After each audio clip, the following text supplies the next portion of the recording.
अस्सलाम वालेकुम। मैं तुहाडा अपना होस्ट डॉक्टर मोहम्मद इरफान मलिक ते तुसां वेखदे पियो मेरा यूट्यूब चैनल पंजाबी टाइगर लोग ते साडे इस चैनल ते नित नवे स्पैशल कीमती दौड़े रिकॉर्ड होंदे न। तुसां वीरां तुसां बिरावां तुसां दोस्तां दी खास और स्पैशल फरमाइशां ते आई सानू जनाब वियतनाम तो स्पैशल फरमाइश की है जनाब साडे बिरा साडे वीर जनाब मलिक औरंगजेब अवान साहब अल वियतनाम। उन्होंने दी स्पैशल फरमाइश ते उन्होंने दोस्त जनाब मलक जफर जाली साहब आप शाहपुर सदर जिला सरगोदा पाकिस्तान उन्होंने नजर दौड़ा भाई जेकू जहर गमा दे गया है यार देखता ओ वसदा पे जेकू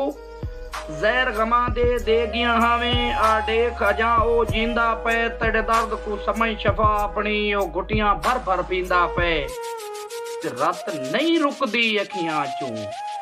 शक लगदा है जिगर कपींदा पे अफसोस ने शाकिर जिंदगी दा चलो यार तराजी थींदा पे अवान साहब बिलथे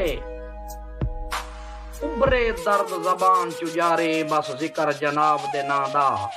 जिवें वाह बिलथे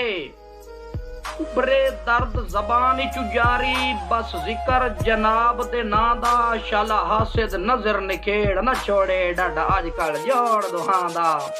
ते तुहाडा नौकर नौकरी देंदा वसी ओ जिथू ताई इस सिलसिला सांदा जर माल कुजा साडा तन मन दर सारा तरकाई सजण तो आंदा जर माल कुजा साडा तन मन धन सारा तरकाई सजण तो आंदा।